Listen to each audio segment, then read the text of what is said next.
This video is going to discuss rapid rehousing exits, but specifically some what-if scenarios that you're going to come across with rapid rehousing projects and how to respond to them in the world of HMIS and data collection.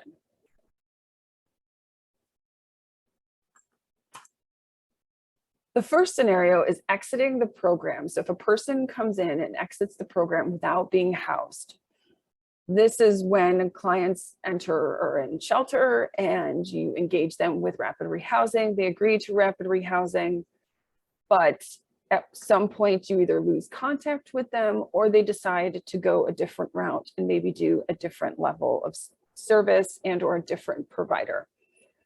So the first thing to remember is when exiting a client from this scenario, do not include a housing move-in date. The housing move-in date when it's entered is very specific to the provider who houses them. So if your project hasn't housed them specifically, then you're not going to include a housing move-in date. Secondly, make sure the exit destination accurately reflects where the person or family went to. So if they stayed in the emergency shelter, then you're going to put that as their exit destination, that they're still in the emergency shelter. If they moved in with friends or family, that'll be there's your selection as well, etc. Third is if it's unknown, select the reason and destination. It will be no exit interview completed. The second scenario you might come across is when a client is in your rapid rehousing project, but now has been in your project for a while and they really need a higher level of care. If they've been entered and they have a housing established, they have a housing move-in date, you've obtained housing for them, but for some reason they either won't be able to sustain their housing financially upon exit because there is an end date to rapid rehousing financial assistance, or if they need higher level services through permanent supportive housing or other permanent housing projects. You will send a referral to the coordinated entry provider for those specific higher level services. And when exiting a client and or family, make sure you're exiting them if they go to permanent supportive housing or other permanent housing to this specific destination, which is permanent housing other than rapid rehousing for formerly homeless persons.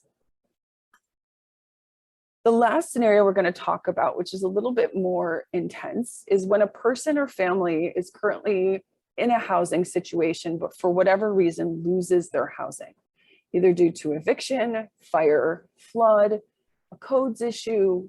There's a variety of different reasons why people will lose their housing.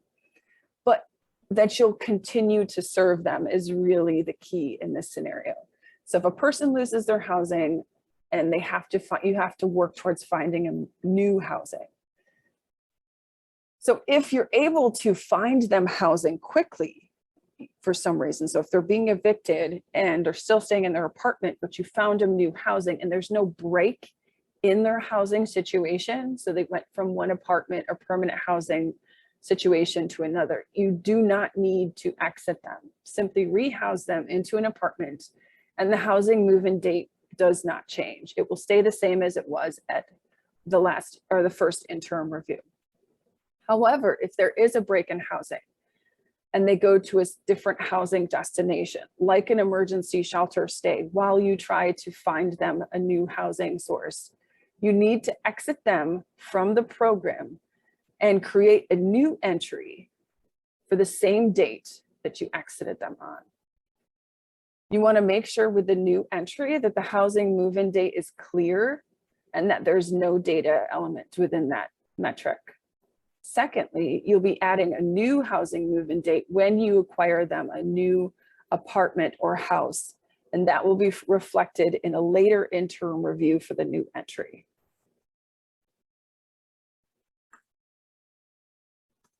So to really show you what I mean when it comes to the data entry aspect of this, I'm going to walk you through that scenario specifically. So if you have a person and or family who has a rapid rehousing project entry, they have an interim review, they have a housing move-in date, there was a fire in their apartment, and now they have to go back to the shelter for a period of time and try to find new housing.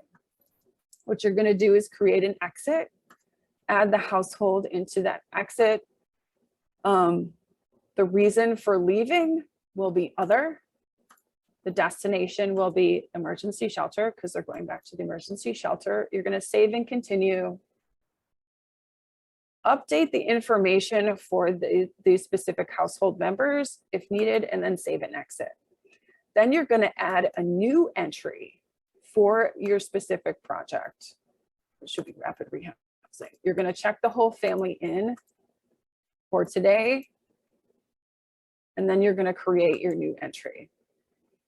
Once you do your new entry, you'll go down and make sure all your data elements are filled in. Make sure this housing move-in date data element is clear and that it's not reflecting that the person's in permanent housing or the family.